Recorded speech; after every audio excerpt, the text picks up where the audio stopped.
Oh bah la balle elle est venue dans mes pieds, j'ai tiré dans le but. Déjà, le footballeur, il travaille pas 90 minutes. C'est pas parce qu'on le voit 90 minutes. Est-ce que ça nécessite autant d'argent? Et Non, c'est vrai. Ah non, non. non, mais ce que je veux dire, c'est que tu as plein d'autres moyens de réussir dans la vie que d'être Non, c'est footballeur. pas ça. Alors aujourd'hui, on va se demander si les footballeurs gagnent trop d'argent. L'objectif c'est toujours pareil. Il y en a un des deux qui sera pour les salaires exorbitants des footballeurs et un autre qui sera contre. On va tirer au sort.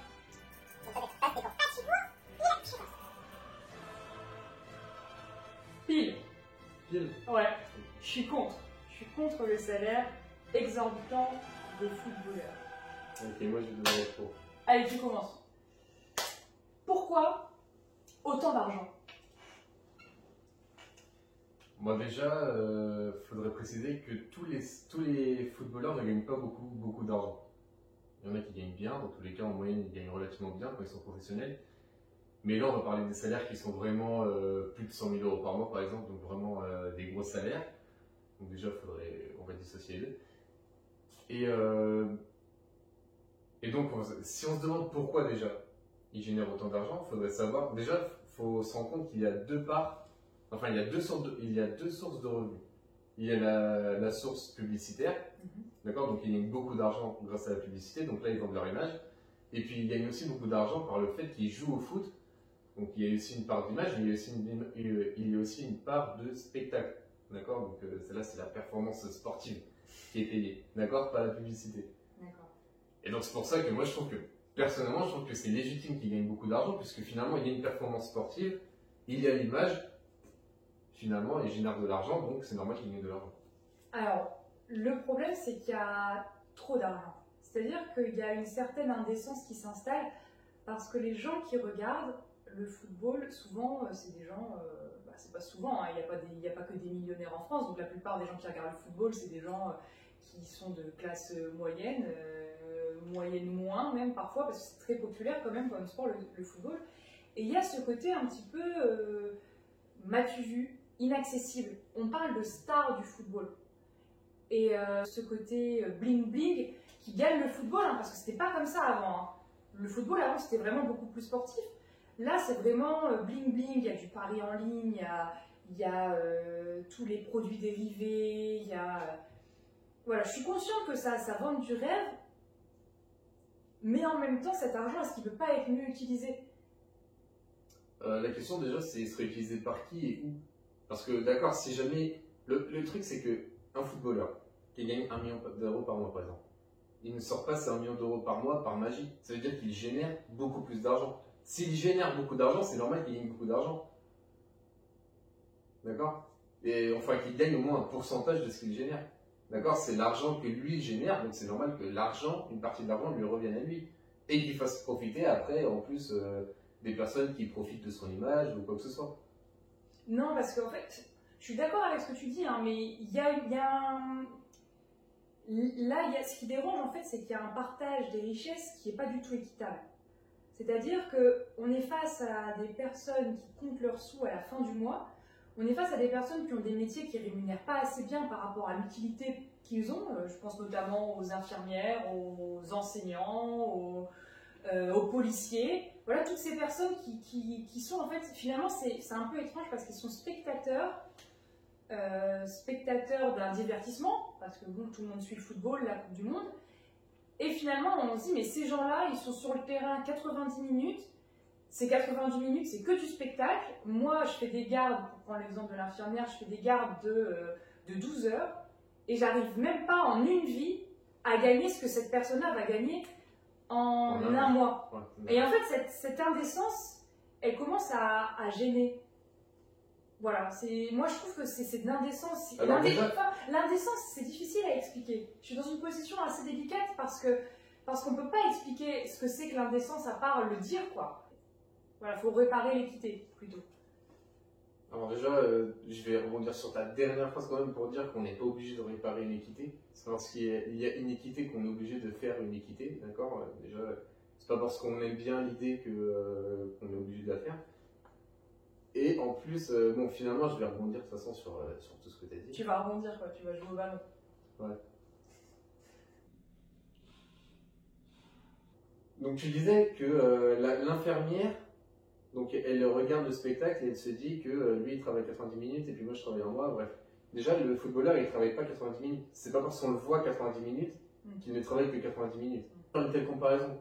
D'accord? C'est pas parce que lui gagne beaucoup que elle elle ne gagne pas beaucoup que forcément lui gagne trop. Non, alors on va se poser une deuxième question, c'est est-ce qu'ils sont utiles? Est-ce qu'on est rémunéré à l'utilité? La réponse est non, on le sait, mais est-ce que c'est quelque chose qui devrait être réparé? Est-ce qu'on ne peut pas attendre des footballeurs? Je sais qu'il y en a qui font des dons, je sais qu'il y en a qui créent des associations, je sais qu'il y en a qui font de leur argent des... Non mais de toute façon, ils font ce qu'ils veulent de leur argent. Même s'ils ne veulent pas donner. Ils ne l'ont pas volé. D'accord? Ils ont travaillé. D'accord? C'est vrai que il y en a, ils peuvent dire c'est pas un travail, c'est courir derrière la balle. C'est pas un travail, c'est un sport. Hein. Oui, d'accord, mais ça reste leur sport, ça reste. Non, oui, mais c'est un sport professionnel. D'accord? C'est quelque chose qu'ils font tout le mois. Et ils sont payés pour, c'est dans le contrat. D'accord? C'est comme dans ce cas-là, on peut dire aussi quelque chose qui paraît plus utile à la société, par exemple un enseignant. C'est comme celui qui dit ouais, mais il ne fait qu'enseigner toute la journée. Oui, d'accord, mais c'est dans le contrat, c'est son travail. Je pense qu'il y a un problème avec ce. Il y a un problème. J'ai l'impression d'être dans Hunger Games en fait, avec le Capitole, des gens très très riches, ce qui seraient les footballeurs, et puis autour tous les districts qui regardent et qui essayent d'attraper quelques miettes de ce qu'ils peuvent et d'avoir des étoiles dans les yeux. Et moi j'ai ces gamins là qui jouent au foot dans la cour de l'école et qui s'imaginent comme des stars, alors que finalement il n'y a qu'une petite poignée de personnes qui arrivent à ce niveau. La mise en scène dans laquelle se mettent les joueurs, ils ne sont pas très intelligents. On ne leur demande pas d'être intelligents. D'ailleurs, je ne comprends pas pourquoi on interviewe les joueurs de football après les matchs, parce qu'ils n'ont jamais rien à dire. Oui, c'était un match. Oh, bon, la balle, elle est venue dans le pied, j'ai tiré dans le but. C'était un peu difficile en deuxième mi-temps, on était un peu fatigués, on a bien couru. Non, mais attends. Non, mais franchement, voilà, tout ça pour dire qu'il y a quelque chose dans le football qui ne fonctionne pas avec l'image qu'il veut se donner. C'est-à-dire qu'on dit le football c'est un sport populaire. Oui, c'est un sport populaire. C'est un sport populaire qui donne accès après à la richesse. D'accord? Et puis, aux gens qui jouent au foot. Les gens qui jouent au foot, ce ne sont pas des gens qui réussissent à la base. D'accord? Ça leur a permis de réussir. Ça leur a permis de réussir.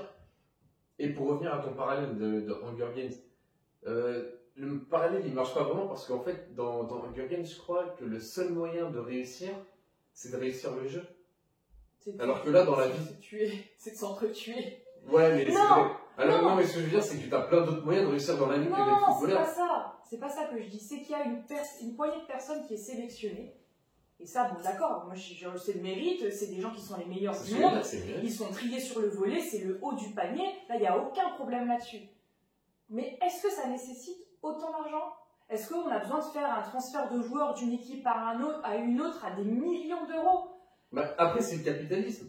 C'est l'offre et la demande. Si jamais il est demandé par beaucoup de joueurs, si un joueur est demandé par beaucoup de monde, forcément son prix va monter.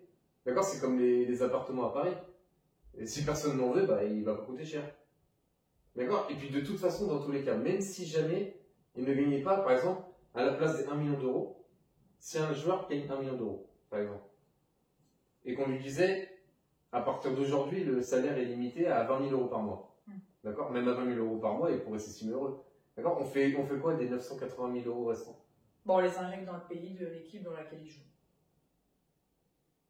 Et sous quelle autorité, sous quelle autorité, de quel nom? En quel nom, je veux dire, pourquoi ce serait au pays et pas la société qui l'embauche? Non, mais mon point de vue, il est difficile parce que tes arguments, ils sont solides. C'est-à-dire que toi, tu dis, le mec, il travaille, il gagne de la thune, il fait de la pub, il rapporte de l'argent, il crée de l'emploi, ça fait de l'argent, il gagne de l'argent, et il génère une économie, en fait, à lui tout seul. Ce personnage... Voilà, comme tu dis, il génère une économie. Et puis, mais attends, forcément, ne te sers pas de mes arguments. C'est sur tes arguments, je l'ai dit tout à l'heure. Ouais, mais attends, mais laisse-moi finir parce que c'est pas facile. Et voilà, j'ai perdu. Il faudrait plafonner ses revenus. Il faudrait juste les plafonner. Mais si on plafonne... Il faudrait les plafonner, il faudrait justement qu'ils soient réinvestis dans les stades, il faudrait permettre aux personnes qui veulent venir voir un match de venir le voir gratuitement. Il y a tellement d'argent, je vois pas pourquoi j'ai payé ma place 500 €. Okay. On pourrait faire rentrer les gens dans le stade gratuitement. Si on plafonne, déjà pourquoi on ne le ferait pas dans le reste de la société, par exemple pour les chefs d'entreprise, des grandes entreprises, pour les acteurs et tout le reste. Déjà ça serait un premier point.